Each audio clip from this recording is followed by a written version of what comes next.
Hello students, welcome back to our YouTube channel. The topic that today we will discuss is aims and objectives of teaching English as per Kothari Commission and NCF 2005.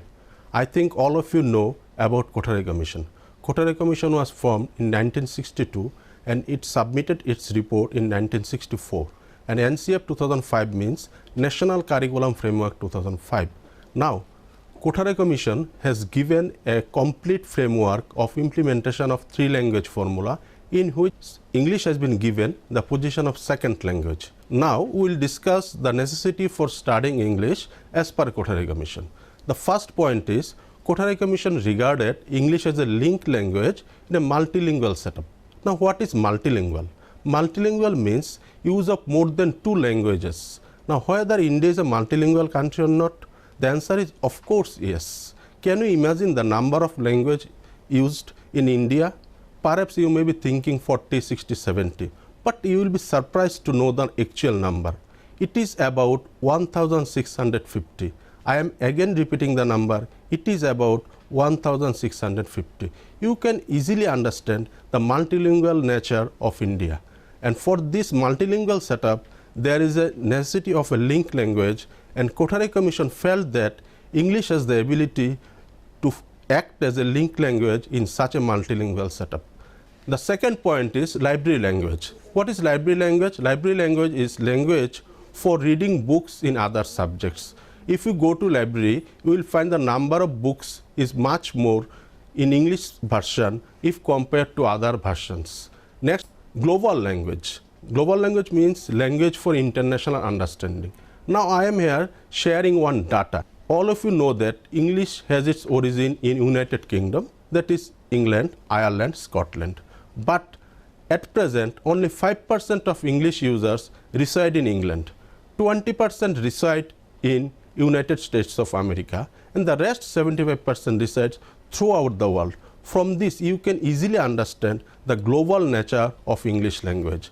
Next point is ensuring social status and economic security. In the pre-independent era also and at present also, English is regarded as a language of elite society. At present also, if you go into seminars, conferences at national level and even at regional level also, you will find that the mode of interaction or communication is done through English language. And economic security. It is assumed that a person having a good command on English is supposed to get good job or professionally develop in his life. The last point is keeping pace with scientific and technological development. Modern world is a fast growing world. Different scientific and technological development are going on. To keep acquainted with this development, one have to know the English language. And now we will look into the objectives framed by Kothari Commission. The first objective is that to enable learners to understand simple English when spoken to. This refers to the listening skill of the learners. Second point is to enable learners to speak words, phrases, sentences, etc. for communication and interaction in an aligned situation. Now, what is aligned situation? Aligned situation means an unfamiliar situation. For instance, if you go abroad, your knowledge of vernaculars and other regional languages will not work there. Then you will need the use of English language. The third point is to enable learners to read letters, simple words, phrases and sentences in context and transfer information from that to others. This refers to reading skill of the learners. The fourth point is to enable learners to write plain simple letters, words, phrases and sentences to communicate ideas, thoughts, etc. This refers to the writing skill of the language. The last one is to enable learners to understand the simple word order and function of the target language, that is English. In simple words, the last point is about syntax and grammar.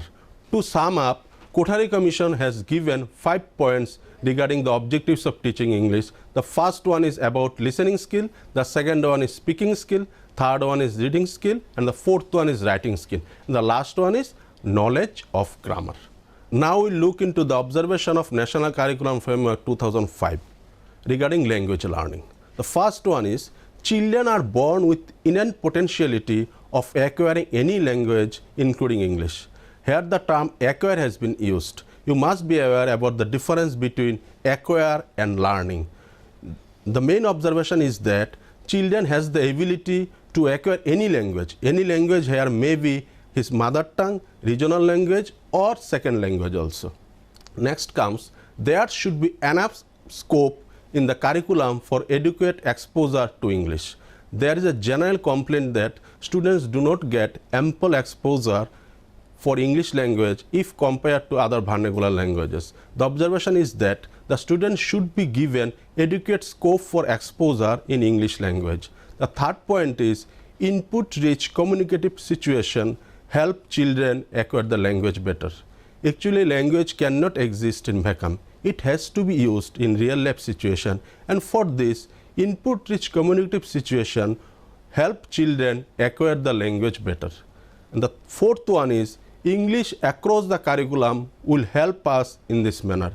That is, the learning of English language should not be restricted only to English textbooks, but it should include the other subjects also. This is called across the curriculum approach. And the next one is it views learning of English as everybody's concern rather than the concern of the language teacher alone.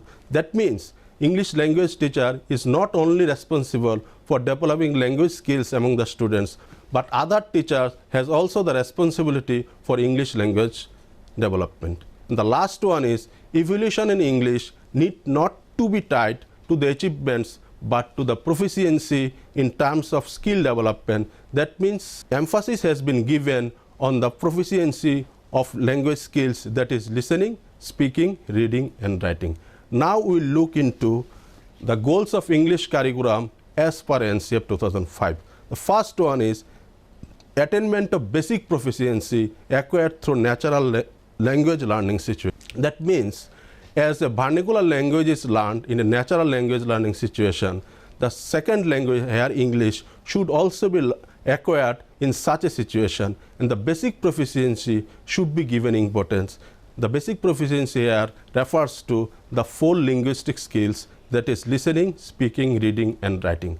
The second one is using language as an instrument for abstract thought and knowledge. Here it refers to across the curriculum approach. That means while learning English, the other subjects should also be used. And the last one is no teaching, only learning, approach to be imbibed through curriculum with the primacy of children or learners in the whole process.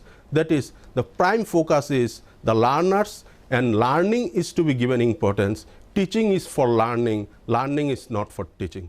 Thank you all.